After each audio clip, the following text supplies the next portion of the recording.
Mark 7வது அதிகாரம் 24-25 வசனங்களை நாம் வாசிக்கலாம். பின்பு இயேசு எழுந்து அவ்விடம் விட்டு புறப்பட்டு தீரு சீதோன் பட்டணங்களின் எல்லைகளில் போய், நல்லா கவனிங்க, ஒரு வீட்டுக்குள் பிரவேசித்து ஒருவரும் அதை அறியாதிருக்க விரும்பியும் இயேசு மறைவாய் இருக்க கூடாமல் போயிற்று. அசுத்த ஆவி பிடித்திருந்த ஒரு சிறு பெண்ணின் தாயாகிய ஒரு ஸ்திரீ அவரை குறித்து கேள்விப்பட்டு வந்து அவர் பாதத்தில் விழுந்தாள். ஹல்லேலூயா, ஹல்லேலூயா. பாருங்க, இந்த இடத்துல ஆண்டவராகிய இயேசு கிறிஸ்து பாருங்களேன், அநேக இடங்களில் பார்த்துருக்கோம், தம்மை வெளிப்படுத்துகிறவராய் பார்த்துருக்கிறோம். எல்லா இடங்களிலும் கர்த்தர் அநேகருக்கு தம்மை வெளிப்படுத்தினார். அற்புதம் செய்கிறவராக, அதிசயம் செய்கிறவராக, நன்மை செய்கிறவராகவே அவர் என்ன சொல்கிறாங்க, சுற்றி தெரிந்தார். எல்லாம் நன்மை செய்கிறவராக அப்படியே இருந்தார். ஆனால் அப்படிப்பட்ட ஆண்டவராகிய இயேசு கிறிஸ்து என்ன செஞ்சார், ஒரு நாள் மறைவாக இருக்க விரும்பினார். ஹல்லேலூயா. மறைவாக, இந்த இடத்துல போட்டிருக்காரு,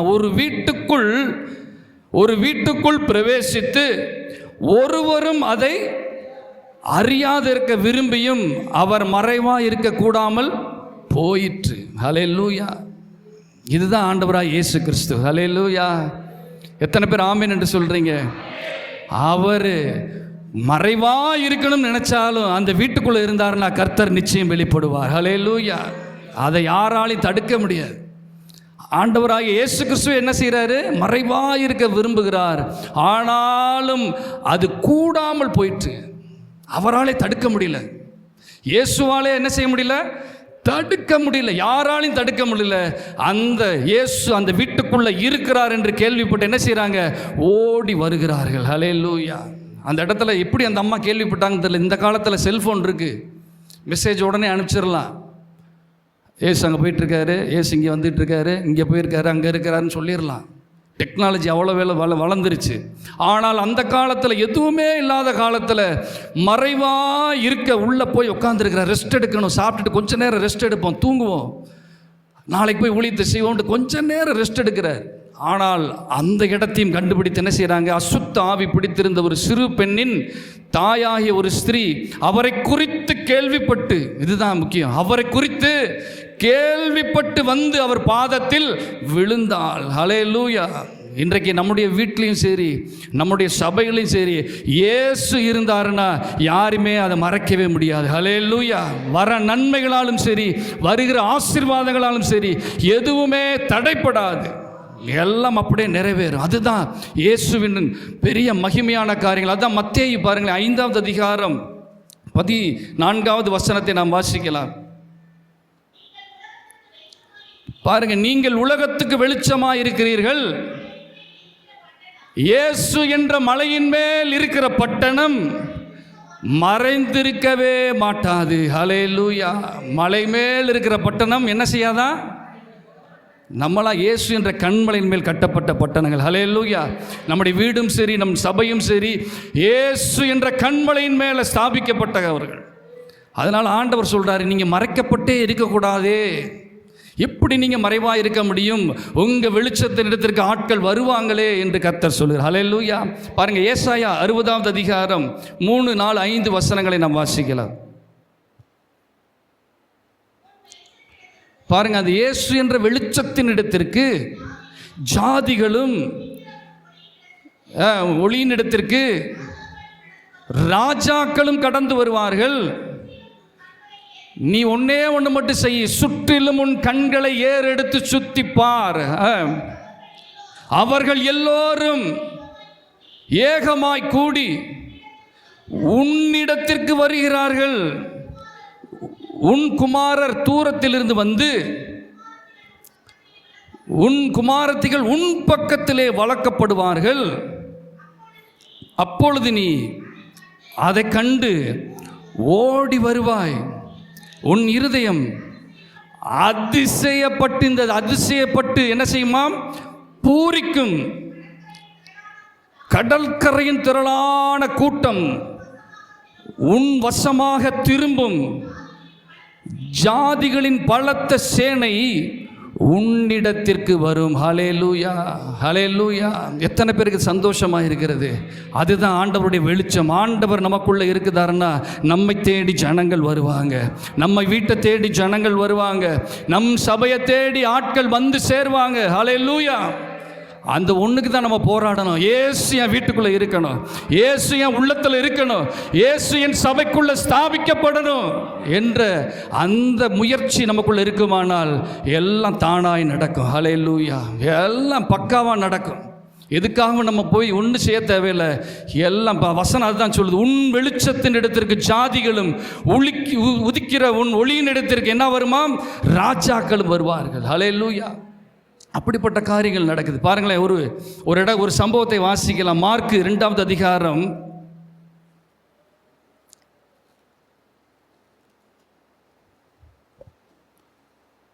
1 5வது வசனம் வரைக்கும் வாசிக்கலாம். சில நாட்களுக்கு பின்பு அவர் மறுபடியும் கப்பர்நாவுக்கு போனார்.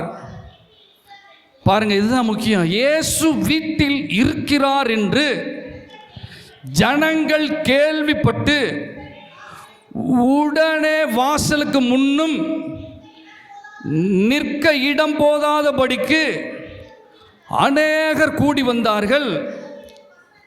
அவர்களுக்கு இயேசு வசனத்தை போதித்தார். அப்பொழுது 4 பேர் ஒரு திமிர்வாதக்காரனை சுமந்து கொண்டு இயேசுவினிடத்தில் வந்தார்கள். ஜனக்கூட்டத்தின் நிமித்தம், பாருங்க, ஜனக்கூட்டம், அவ்வளவு கூட்டம், நிற்க முடியாத கூட்டம், அவருக்கு சமீபமாய் சேரக்கூடாமல் அவர் இருந்த வீட்டின் மேற்கூரையை பிரித்து திறப்பாக்கி திமிர்வாதக்காரன் கிடக்கிற படுக்கையை இறக்கினார்கள். இயேசு அவர்கள் விசுவாசத்தை கண்டு திமிர்வாதக்காரனை நோக்கி, மகனே, உன் பாவங்கள் உனக்கு மன்னிக்கப்பட்டது என்றார். ஹல்லேலூயா, ஹல்லேலூயா. பாருங்க, இயேசு இருக்கிறார் என்று என்ன செய்கிறாங்க?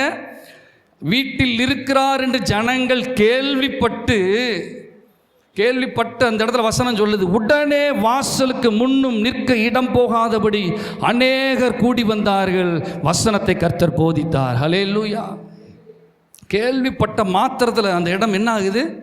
இயேசு இருக்கிறார் என்று கேள்விப்பட்ட மாத்திரம்தான் அந்த இடத்துல, அதான் வசனத்தில், உடனே வாசலுக்கு முன்னும் நிற்க இடம் போதாதபடி அநேகர் கூடி வந்தார்கள். அவர்கள் வசனத்தை போதித்தார். அப்பொழுது பாருங்க, அந்த கூட்டத்துக்குள்ள 4 பேர் ஒரு திமிர்வாதக்காரனை சுமந்து கொண்டு அவரிடத்தில் வந்தார்கள். ஜனக்கூட்டத்தின் நிமித்தம் அவருக்கு இயேசுவுக்கு சமீபமாய் சேரக்கூடாமல் அவர் அந்த வீட்டின் மேற்கூரையை பிரிக்கிற அளவுக்கு கூட்டம். ஹல்லேலூயா, ஹல்லேலூயா. ஆண்டவராகிய இயேசு கிறிஸ்து நம்முடைய வாழ்க்கையில் கிரியைகளை செய்யணும்னா இப்படிப்பட்ட சம்பவங்கள் நம்முடைய வாழ்க்கையில் நடக்கணும். யோசிச்சு பாருங்க, இந்த இடத்துல ஆண்டவர் அந்த வீட்டுக்குள்ளே போயிடுறாரு. இயேசு அந்த வீட்டுக்குள்ளே தங்கியிருக்கிறாரு. ஆண்டவராகிய கிறிஸ்து ஒரு விஷயத்தை அந்த வீட்டுக்குள்ளே பார்க்குறாரு. எதை பார்க்குறாரு? ஒரு விஷயத்தை பார்க்குறாரு. ஒரு ஏக மனதை அந்த வீட்டுக்குள்ளே பார்க்குறாரு. ஒரு மனதை இந்த வீட்டுக்குள்ளே பார்க்குறாரு.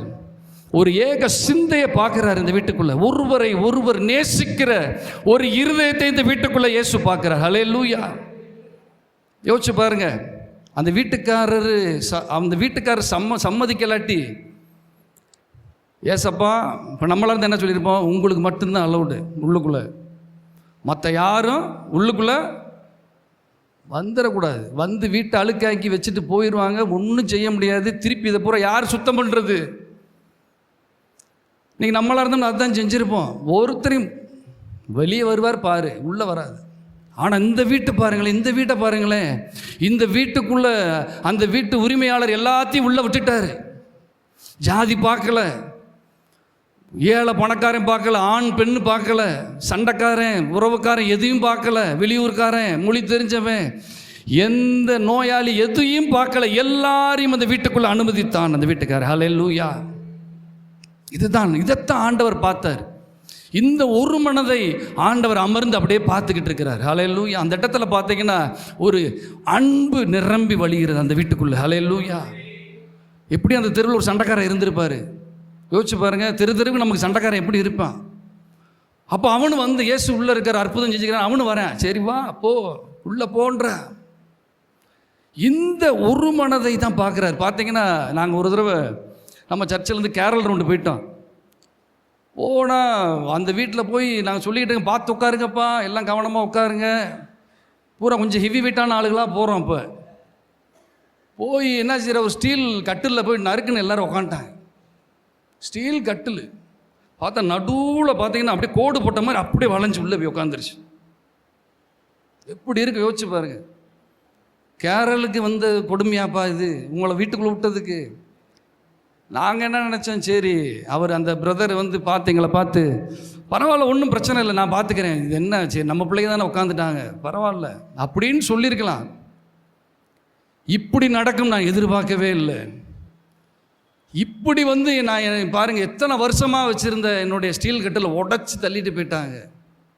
இப்படி ஆயிடுச்சே அப்படி ஆயிடுச்சேன்னு சொல்லிவிட்டு கடைசியில் சர்ச்சுக்கே வரல. அவர் சபையவே மாற்றிட்டார். ஒரு கட்டிலுக்காண்டி என்ன செஞ்சிட்டாரு, சபையை விட்டு ஓடியே போயிட்டார், அழுகிறாரு. அப்புறம் போய் பார்த்தா நம்ம சபை பிரதர் தான் அதை ரிப்பேரும் பண்ணி கொடுக்குறாரு. விடியா அழுகாத, நான் உனக்கு நல்லா அந்த கட்டில் செஞ்சு தரேன், ஏன் கவலைப்படுற, புது கட்டில் கூட வாங்கி தரேன்ட்டான்.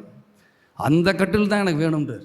அந்த நெளிஞ்சு உடஞ்சி போன கட்டில், எங்கள் தாத்தா கட்டில், அந்த கட்டில் தான் எனக்கு வேணும், உங்களை வீட்டுக்குள்ளே விட்டுருக்கவே கூடாதுன்றார். யோசிச்சு பாருங்கள் அந்த வீட்டுக்குள்ளே எப்படி ஒரு மனம் இருந்திருக்கும். ஆனால் இந்த வீட்டுக்குள்ளே எத்தனை கட்டில் உடைச்சிருப்பாங்கன்னு தெரியல. ஏன்னா அந்த இடத்துல பாருங்களேன், அவர் அப்பொழுது இப்போ என்ன செய்கிறார், அநேகர் கூடி வந்தார்கள், அவருக்கு சமீபமாய் சேரக்கூடாமல் அவர் இருந்த வீட்டின் மேற்கூரையை பிரிக்கிற அளவுக்கு அதையும் விட்டுருக்காரு. அந்த வீட்டுக்காரர் என்ன செஞ்சுருக்காரு, கூரையை பிரிக்கிற, நம்ம விடுவோமா, இறங்கு மரியாதையை இறங்கிரு, இதுக்கு எவ்வளோ செலவாகும் தெரியுமா, அந்த கூரையை நான் எவ்வளோ இந்த ஓட எப்படி கஷ்டப்பட்டு போட்டிருக்கீங்க, இறங்குறே அடிக்கிறவா அவனி அப்படின்னு. ஆனால் அதையும் அந்த வீட்டுக்காரர் விடுறாரு, இறக்குப்பா, எப்படியாவது சுகம் பெறணும்ப்பா, ஹல்லேலூயா, எப்படியாவது அந்த நபர் சுகம் பெறணும், என் வீட்டை உடைச்சாலும் பரவாயில்ல, ஏதாவது ஒரு கிரியை நடக்கட்டும், ஹல்லேலூயா, திறக்க விடுறாரு. அப்போ அந்த இடத்துல ஏசு அந்த 4 பேரை பார்க்குறாரு. அந்த 4 பேர் என்னப்பா இப்படி பிரயாசப்படுறாங்க, அந்த ஆள் நடக்க முடியாமல் இருக்கிற ஆளை தூக்கிட்டு வந்து உள்ளே சேர்க்கறதுக்கு இவ்வளவு பிரயாசப்படுறாங்களேன்னு ஆண்டவர் இயேசு பார்த்து அந்த இடத்துல மகிழ்ச்சியாய் மாறுகிறார். ஹல்லேலூயா. அற்புதமான காரியங்கள் அந்த இடத்துல செய்கிறாரு. எதை வச்சு செய்கிறாருன்னா, அந்த இடத்துல அந்த ஒரு மனதை பார்த்தார். ஹல்லேலூயா.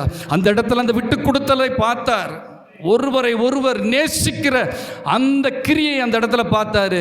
கர்த்தர் தொடர்ந்து அங்கே இருந்து என்ன வேணாலும் செய்கிறேன், எவ்வளவு நேரம் வேணாலும் அந்த இடத்துல தங்குறேன், உங்கள் வாழ்க்கையில் நான் நிம்மதியை தருவேன் என்று சொல்கிறார். ஹல்லேலூயா. இந்த காரியங்கள் நம்முடைய குடும்பங்களுக்குள்ளே வரணுங்க. ஹல்லேலூயா. ஆண்டவராக இயேசு கிறிஸ்து நம்ம வீடுகளுக்குள்ளே வராரு, சபைக்குள்ளே வருகிறார். வரும்போது இந்த சூழ்நிலை, கணவன் மனைவியாக இருக்கலாம், பிள்ளைகள் பெற்றோராக இருக்கலாம், சபைக்குள்ள நம்ம சகோதர சகோதரிகள் யாராக வேணாலும் இருக்கலாம், இந்த ஒரு அனுபவம் நமக்குள்ள வருமானால் கர்த்தர் அமர்ந்து கிரியைகளை நடத்த ஆரம்பிப்பார். ஹல்லேலூயா. நம்முடைய ஜெபங்களுக்கு நல்ல பதிலை தருவார். நம்ம ஜெபங்களுக்கு எப்படி தருவார், உடனே பதில் தருவார், உடனே அற்புதம், உடனே விடுதலை. அப்பப்போ ரெடிமேட் மாதிரி, நம்மளுக்கு ஃபாஸ்ட் ஃபுட் மாதிரி, எப்படி ஜெபம் ஜெபம் பண்ண நம்மளுக்கு விடுதலைகள் கிடைத்து கொண்டே இருக்கு. ஹல்லேலூயா.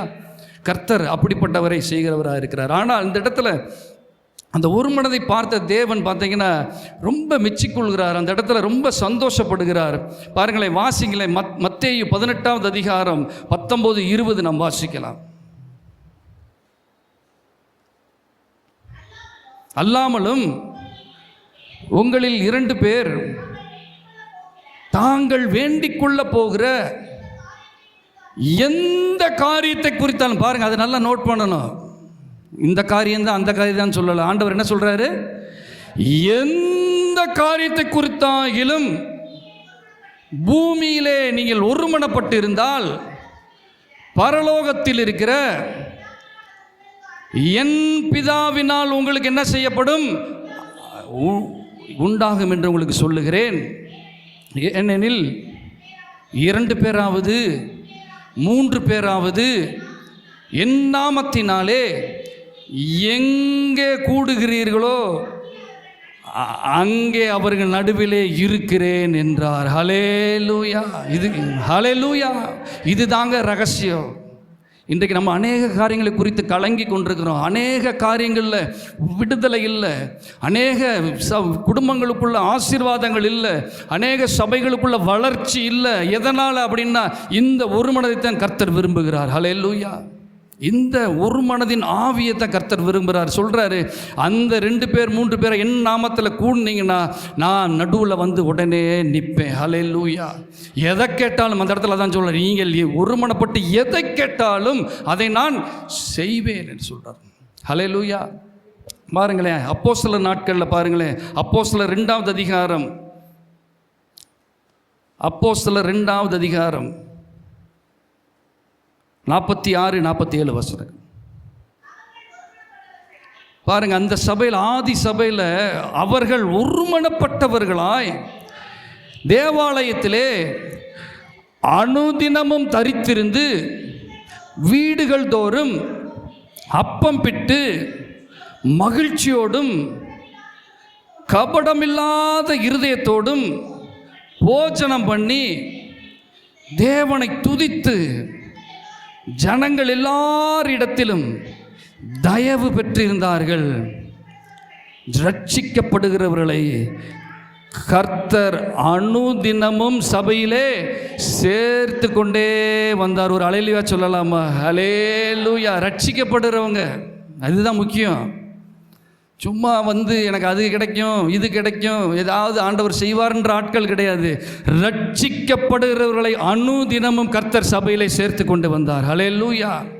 அற்புதங்கள், உடனே ஞானஸ்நானம், உடனே இயேசுவை ஏற்றுக்கொள்கிற ரட்சிக்கப்படுகிறவர்களை சேர்த்து கொண்டு வந்தார். அதுக்கு காரணம் என்ன சொல்கிறாங்க? அவங்கள் ஒருமனப்பட்டவர்களாய், பாருங்க 2 இடத்துலையுமே ஒருமனப்பட்டவர்களாய் இருக்கிறாங்க. பாருங்க, அவர்கள் ஒருமனப்பட்டவர்களாய் தேவாலயத்திலே அனுதினமும் தரித்திருந்து வீடுகள் தோறும் அப்பம் பிட்டு மகிழ்ச்சியோடு கபடமில்லாத இருதயத்தோடு போஜனம் பண்ணினார்கள். ஹல்லேலூயா. இதுக்காக நம் ஜெபிக்கணும். அதிகமாக நம்முடைய ஜெபங்களில் இந்த கடைசி காலத்தில் இந்த அனுபவத்துக்குள்ள சபையும் சரி நம் வீடும் வர வேண்டும். ஹல்லேலூயா. இந்த அனுபவத்துக்குள்ளே வரணும். எல்லாரும் ஒருமனப்பட்டவர்களாக சேர்றாங்க. அந்த இடத்துல கர்த்தர் என்ன செய்கிறாரு?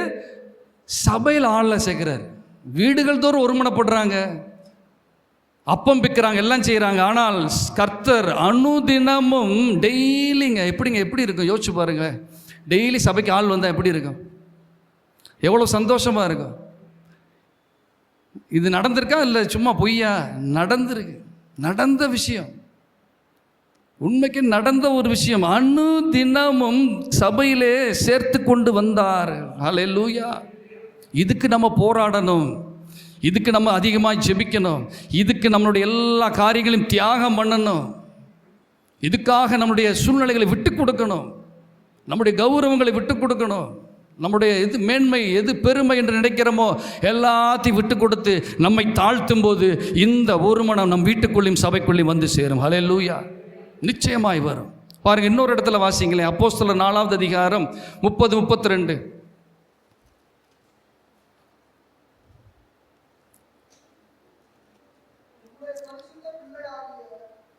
4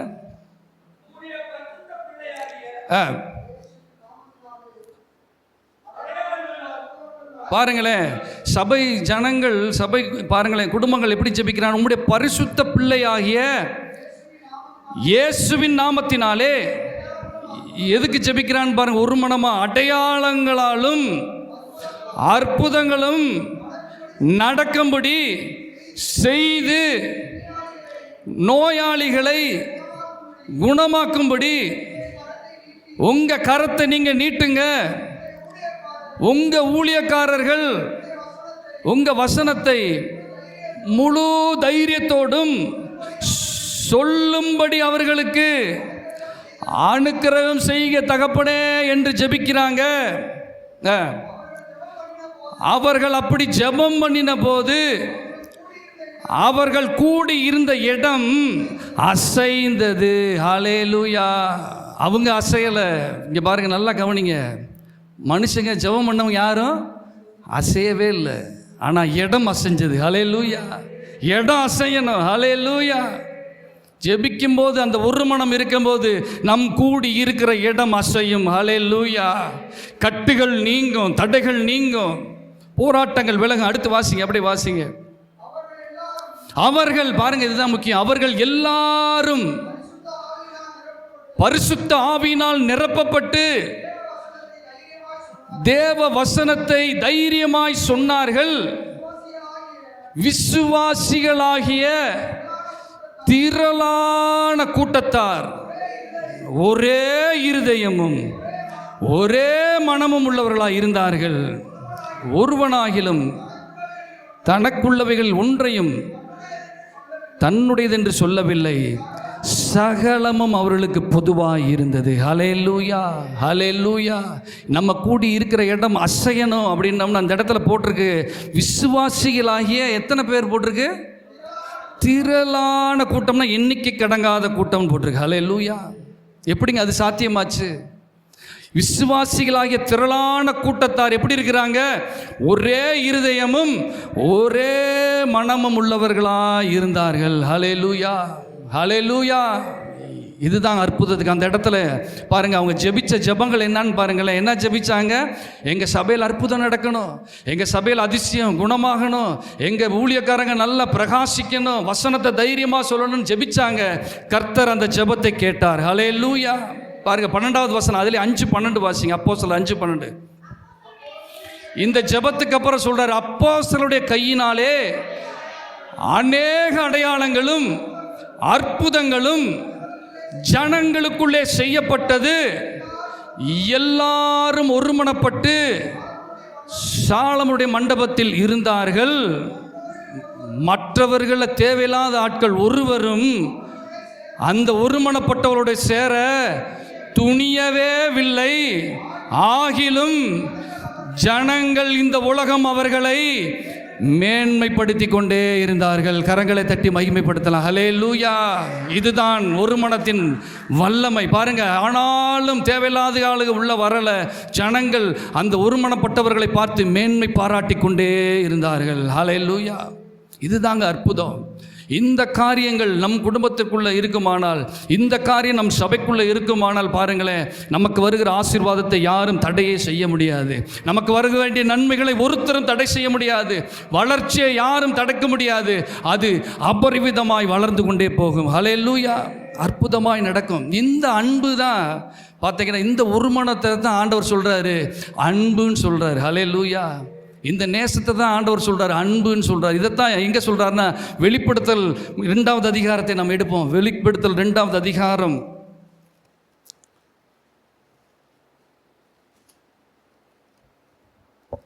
2, 3, 5 வசனங்கள் வாசிக்கலாம்.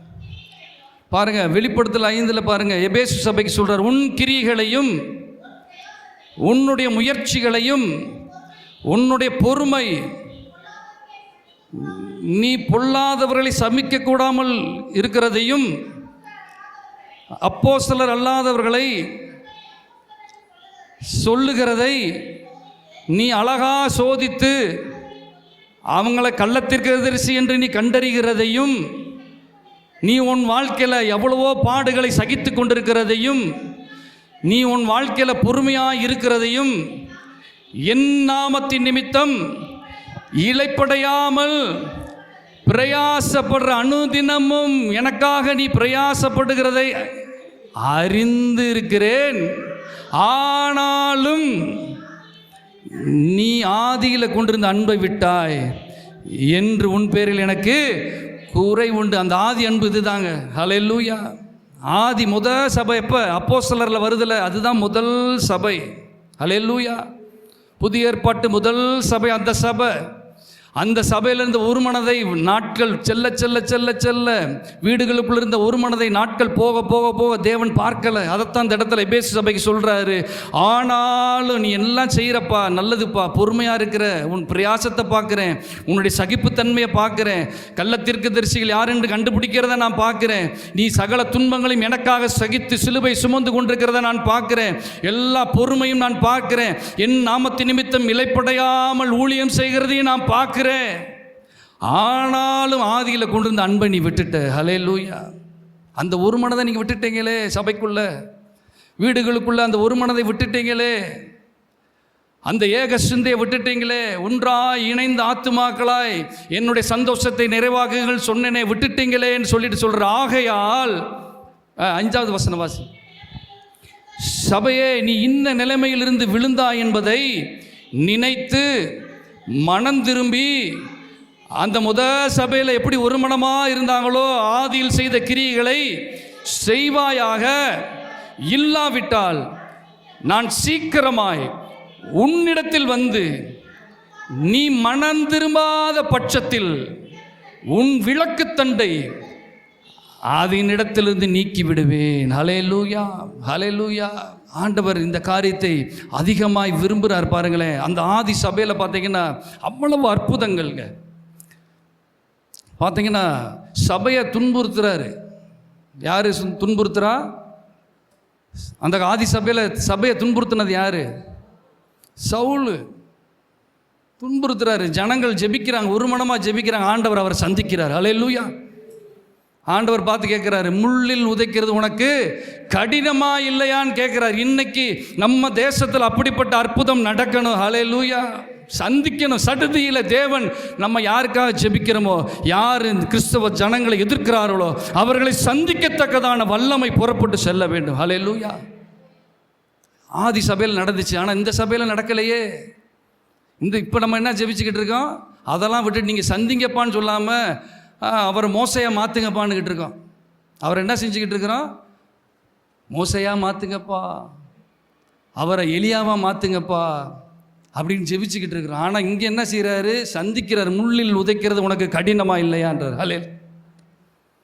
கர்த்தர் உடனே பாருங்கள், இன்னொருத்தர் பார்த்தீங்கன்னா ஏரோது என்ன செய்கிறாரு? பேதுருவை போய் ஜெயிலில் போட்டு வைக்கிறாரு. பார்த்தா சிறைச்சாலை கதவு திறக்குது, தூதர்கள் கூட்டிகிட்டு வெளியே போயிடுறாங்க. ஆதி சபையில் நடக்குது. வெளியே கூட்டிகிட்டு போய் ஏரோது என்ன செய்கிறாரு? அந்த யூதேயா தேசம் பூரா தேடுறாரு, ஆளுகள் அனுப்புகிறாரு, படை வீரர்கள் அனுப்புகிறாரு. அந்த பேதுரு தப்பிச்சு போயாச்சு, எப்படியாவது பிடிச்சி கொண்டு வாங்கன்னு தேடுன்னு தேடுறாங்க. கடைசியில் பேதுரு என்ன செய்ய முடியல, கண்டே பிடிக்க முடியல. ஏரோது என்ன செய்கிறாரு? அந்த வசனத்தில் இருக்குது. ஏரோது என்ன செய்கிறாரு தெரியுமா? இப்படி ஒரு மனுஷனை கண்டுபிடிக்க முடியாமல் போயிட்டால் நம்ம இந்த பதவியிலிருந்து நம்ம என்னடா செய்ய போகிறோம்ட்டு அங்கேருந்து சிசேரியா பட்டணத்துக்கு ஓடுறாரு. ஹல்லேலூயா. யூதேயா தேசத்தை விட்டு என்ன செய்கிறாரு? அந்த இடத்துல பாருங்களேன், வாட்சி பாருங்களேன். 12, 18, 19 வாசிங்க. அப்போஸ்தலர் 12, 18, 19. பொழுது விடிந்த பின்பு பேதுருவை குறித்து சேவகருக்குள்ளே, பாருங்க, சேவகர்களுக்குள்ள கலக்கம், பேதுருவை குறித்து கலக்கம் உண்டானது. ஏரோது அவனை தேடி காணாமல் போன போது காவலாளர்களை விசாரணை செய்து, பாருங்க, கிறுக்கு பிடிச்சிருச்சு. யாருக்கு? ஏரோதுக்கு மென்டல் ஆயிட்டான், கிறுக்காயிட்டான். எப்படிடா இவன் நம்ம கையிலேருந்து எப்படி தப்பிக்க முடியும்னு கிறுக்கா என்ன செய்கிறான்? அந்த காவற்காரர் விசாரணை செய்தவர்கள் என்ன செய்கிறான்? கொலை செய்யும்படி கட்டளையிடுறான். ஒன்றும் செய்ய முடியல, அவமானமாக இருக்குது. ஊழியக்காரனை தொட முடியல அந்த இடத்துல. ஹல்லேலூயா. சபையை தொட முடியல அந்த இடத்துல. அற்புதம் அதிசயமாய் நடக்கிறது. அப்போ பாருங்க, பின்பு அந்த ஏரோது யூதேயா தேசத்தை விட்டு சிசேரியா பட்டணத்துக்கு போய் அங்கே போய் வாசம் பண்ணுறான். மன நிம்மதி இல்லை யூதேயா பட்டணத்தில். அவமானம், நிந்தை, ஆண்டவருடைய பிள்ளைகளை ஒன்றும் செய்ய முடியல என்ற நிந்தையோடு நடந்து போகிறான். ஹல்லேலூயா. அந்த சபையில் நடந்தது, ஆதி சபையில் நடந்தது இப்போ இங்கே நடக்கணுங்க. ஹல்லேலூயா. இப்பொழுது நம்ம ஊரில் நடக்கணும். ஏரோதுகள் மனம் திரும்பணும். இல்லையா இப்படி வெளியே ஓடணும், நாட்டை விட்டு ஓடணும். ஹல்லேலூயா. பாருங்க, அது அடுத்து வாசிங்களேன். அதில் 21 வாசிங்க. சாரி, 21 பார். குறித்த நாளிலே ஏரோது, பாருங்க, அவர் ஊரை மாற்றி போயிட்டார். அங்கே போய் சந்தோஷமாக இருக்கிறாரு. இங்கே போனால் நம்மளை கேவலப்படுத்துனாங்க, ஒன்றும் நம்மளுக்கு ஒன்றும் எடுபடியாக மாட்டேது. பேதுருவை பிடிக்க முடியல, வேற ஊருக்கு போயிடுறாரு. ஊருக்கு போய் குறித்த நாளிலே ஏரோது ராஜ வஸ்திரம் தரித்து கொண்டு உட்கார்ந்து ஜனங்களுக்கு அங்கே போய் நீட்டாக எல்லாத்தையும் மறைச்சிட்டு அங்கே போய் பிரசங்கம் பண்ணிக்கிட்டு இருக்கிறாரு. அப்பொழுது ஜனங்கள் இது மனுஷ சத்தம் அல்ல, இது தேவ சத்தம் என்று ஆர்ப்பரித்தார்கள். அவன் தேவனுக்கு மகிமை செலுத்தாதபடினாலே உடனே கர்த்தருடைய தூதன் அவனை அடித்தான். அவன் புழுபுழுத்து இறந்தான். எதிரி பாருங்க என்ன நடக்குது பாருங்க. உடனே இந்த வசனத்தில் என்ன போட்டிருக்கு? உடனே நடக்குது, உடனே நடக்குது. எதிரிகள் ஆண்டவர் எப்படி செய்கிறாரு? உடனே சந்திக்கிறார். ஹல்லேலூயா! இதுதான் ஆதி சபையோட அற்புதம். ஹல்லேலூயா! இன்றைக்கு இந்த மாதிரியான அடையாளங்கள், இந்த மாதிரியான விடுதலைகள் ஏன் சபையில் நடக்கணும், ஏன் வீட்டுக்குள்ளே நடக்கணும் என்ற வாஞ்சை நமக்குள்ளே வரணும். ஹல்லேலூயா! நமக்குள்ள அந்த விருப்பம் வரணும். அந்த விருப்பம் வரும்போது இப்படிப்பட்ட காரியங்கள் அநேக நம்ம கண்களுக்கு முன்பாக நடந்து கொண்டே போகும். இன்றைக்கி பார்த்துட்டோம்னா நம்ம என்ன சொன்னால், உங்கள் சித்தப்பா, நம்ம அதை தான் சொல்கிறோம். அதை தவிர வேறு ஒன்றும் நம்மளால் சொல்ல முடியாது. உங்கள் சித்தம் நடத்துங்க, நாங்கள் ஜெபம் பண்ணுறோம், நடக்கட்டும் அப்படின்ட்டு நம்ம எப்படி போகிறோம்? நொந்து வெந்து அப்படியே நடக்குமோ நடக்காதுன்னு அப்படியே நடந்து போகிறோம். ஆனால் அந்த இடத்துல அந்த ஆதி சபையில் அசைந்தது அந்த இடம். ஹல்லேலூயா! கூடி ஜெபித்த இடம் அசைந்தது. பாருங்கள், இப்படிப்பட்ட காரியங்கள் எப்போ வருது அப்படின்னு பார்த்தா, இயேசு அந்த வீட்டுக்குள்ளே இருக்கணும். இப்படிப்பட்ட அற்புதங்கள் எப்படி நடக்குதுன்னா, இயேசு அந்த சபைக்குள்ளே இருக்கணும். இருக்கும் பொழுது கர்த்தர் நிச்சயமாய் அற்புதங்களை செய்வார். எபேசியர் 4வது அதிகாரம் 2-3 வசனங்களை நாம் வாசிக்கலாம்.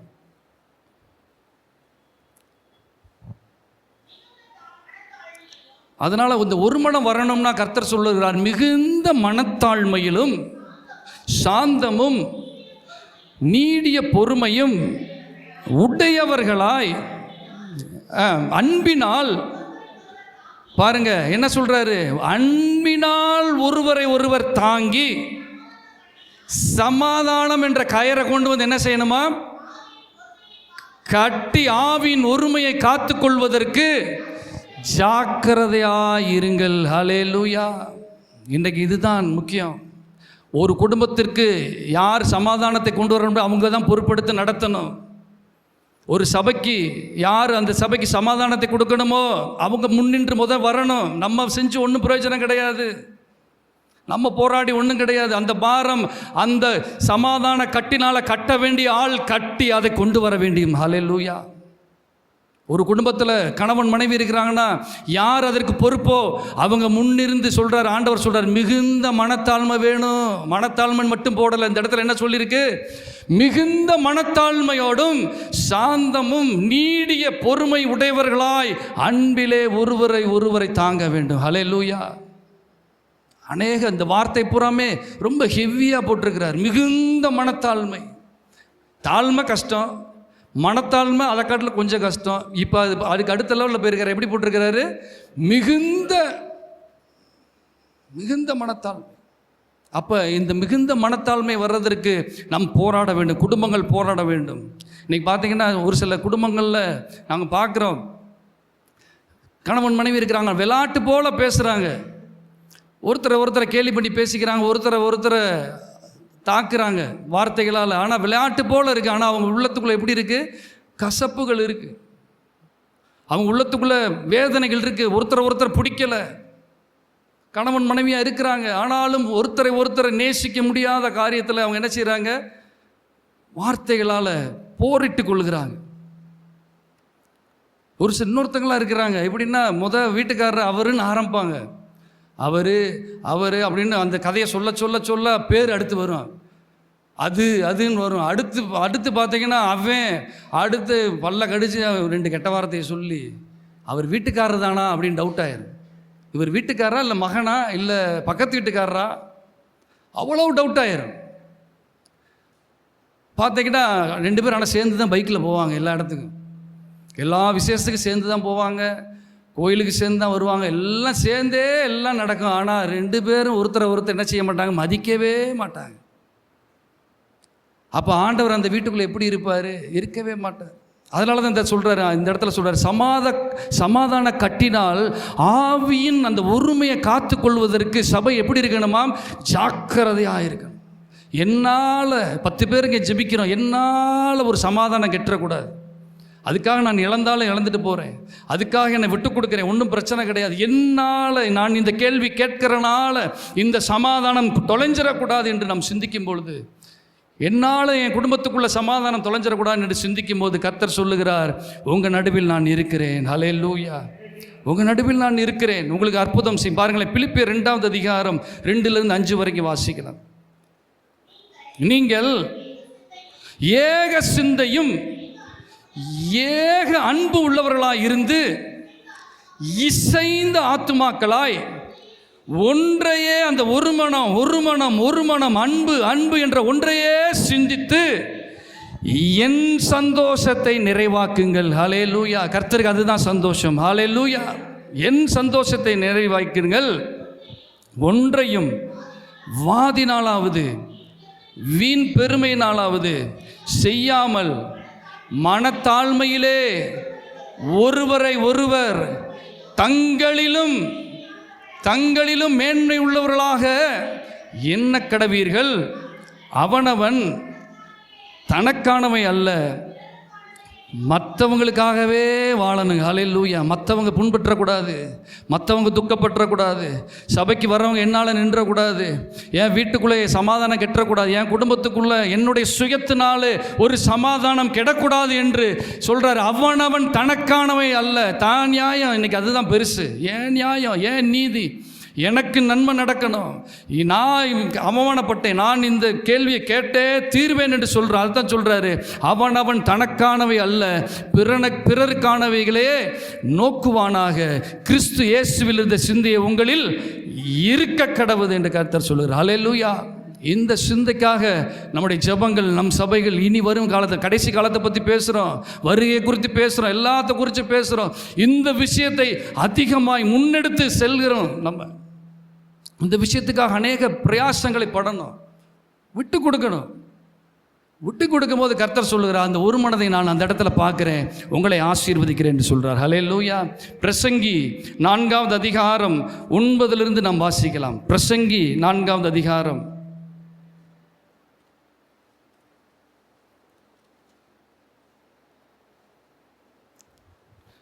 4வது பிரசங்கி 4வது அதிகாரம் 9-12 வரைக்கும் வாசிக்கலாம். ஒண்டியாய் இருப்பதினாலும் இருவர் ஒருமனப்பட்டு கூடியிருப்பது எப்படியாம்? நலம்னா என்னது? ஆசீர்வாதம். ஒண்டியாய் இருக்கிறத காட்டிலும் இருவர் கூடியிருப்பது நலம். அவர்களுடைய பிரயாசத்தினால், அதனால் அப்படி கூடி வாழ்கிறனால அவளுக்கு என்ன கிடைக்குமாம்? நல்ல பலன். நம்ம தமிழ்நாட்டில் கூட ஒன்று சொல்லுவாங்க, கூடி வாழ்ந்தால் கோடி நன்மை. தமிழ்நாட்டிலையும் சொல்கிறாங்க. அதுதான் இந்த இடத்துல சொல்கிறார், அவர்களுடைய பிரயாசத்தினால் அவர்களுக்கு நல்ல ஆசீர்வாதம் ஒவ்வொரு வீட்டுக்கும் சபைக்கும் உண்டு. ஹல்லேலூயா. வாசிங்க. அப்போ ஒருத்தன் விழுந்தா அவன் கூட இருக்கிறவன் அவனை தூக்கி விடுவானே. ஒண்டியா இருந்து விழுகிறவனுக்கு கர்த்தர் சொல்லுகிறார், உனக்கு ஐயோ என்று சொல்லுகிறார். சில பேர் அப்படித்தான், நான் மட்டும்தான், எனக்கு மட்டும்தான், நானுன்னு சொல்கிறோம். அவங்கள சொல்கிறாரு, என்ன சொல்கிறாரு? ஒண்டியா இருந்து நீ என்னத்தை சாதிக்க போகிற அப்படின்றாரு. நீ மட்டும்தான் இருக்கணும்னா நீ என்னத்தை சாதிக்க போகிற? உனக்கு ஐயோ என்று கர்த்தர் சொல்லுகிறார். அவனை தூக்கிவிட துணை இருக்காது. புரியணும், இதெல்லாம் சிந்திக்கணும். பைபிள் வாசிக்கிறோம், எல்லாமே செய்கிற ஆண்டவருடைய பிள்ளைகள் இதை சிந்தித்து செயல்படணும். ஒருவர் பாரத்தை ஒருவர் சுமக்கிறதுக்கு துணை வேண்டும்.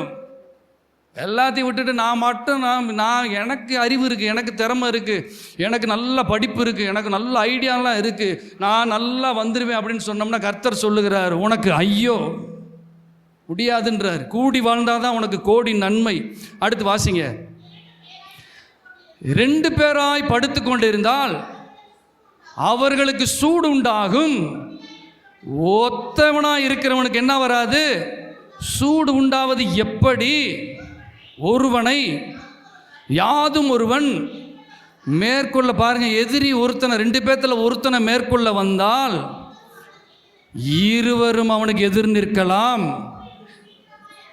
முப்பரிநூல் என்ன செய்யாது? கொஞ்சம் எல்லாரும் சத்தமா சொல்லுங்களேன்.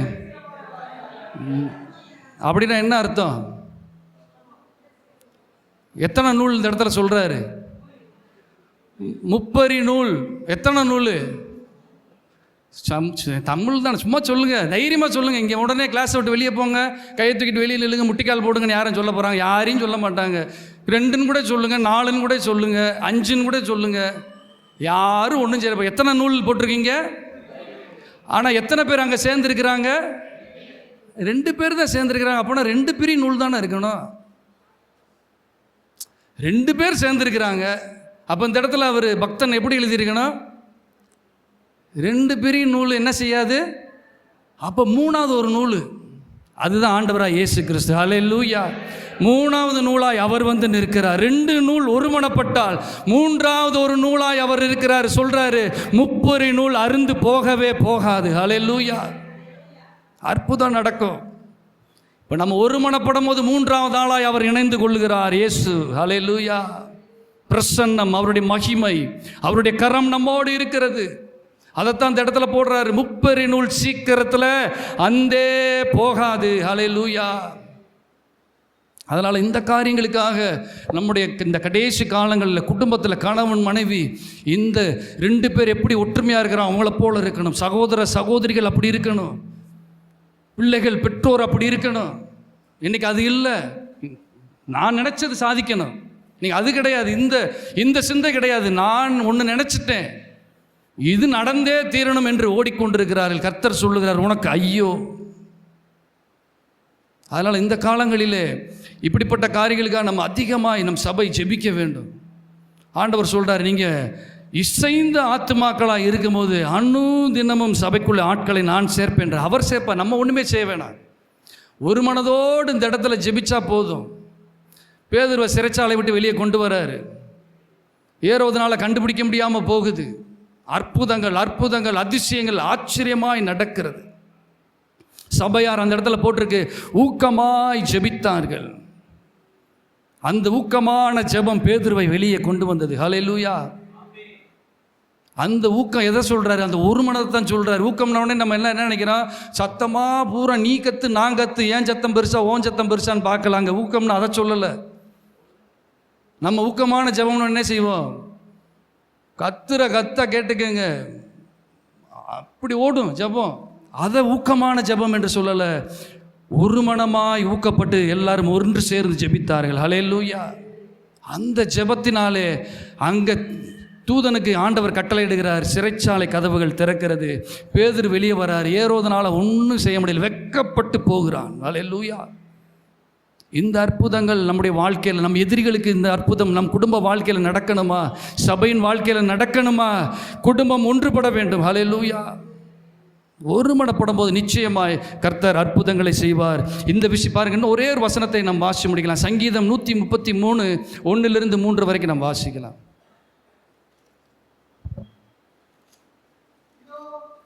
இதோ சகோதரர் ஒருமித்து வாசம் பண்ணுகிறது.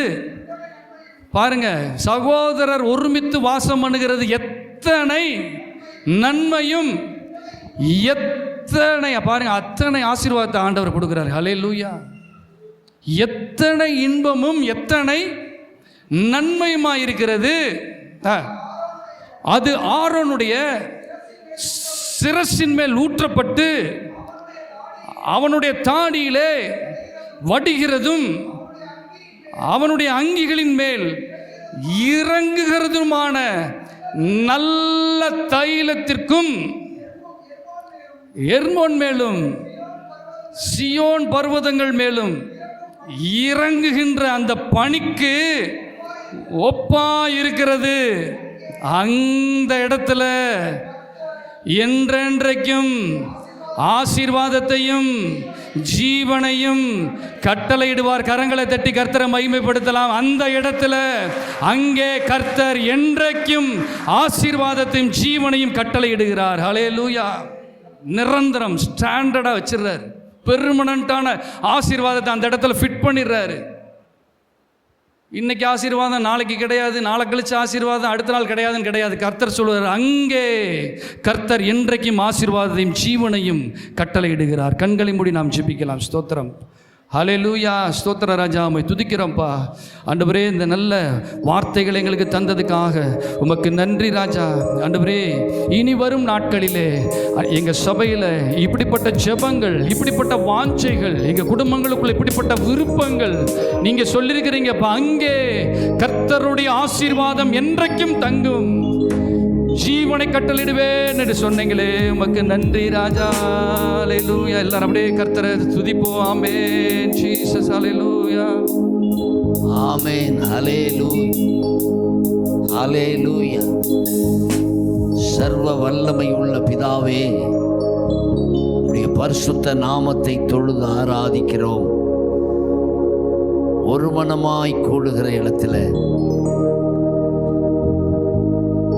ஏக சிந்தையோடு ஒரு மனமாய் ஒரு காரியத்தை குறித்து உம்முடைய சமூகத்திலே கூடுகிற இடத்திலே நீர் வல்லமையாக இறங்கி வந்து கிரியை செய்கிற வல்லமையுள்ள தகப்பன். இந்த உண்மையான காரியங்களை சபை வாழ்க்கையிலே பார்க்கிறோம். உங்களில் இருக்கிற இந்த வல்லமையை மறைக்காதபடிக்கு, ஒதுக்கி வைக்காதபடிக்கு, பரலோகம் பார்க்கிறபடி ஒரு மனமாய் கூடி காரியங்களை நடத்த கர்த்தர் நம்மை அழைக்கிறார். ஹல்லேலூயா. ஹல்லேலூயா. ஹல்லேலூயா.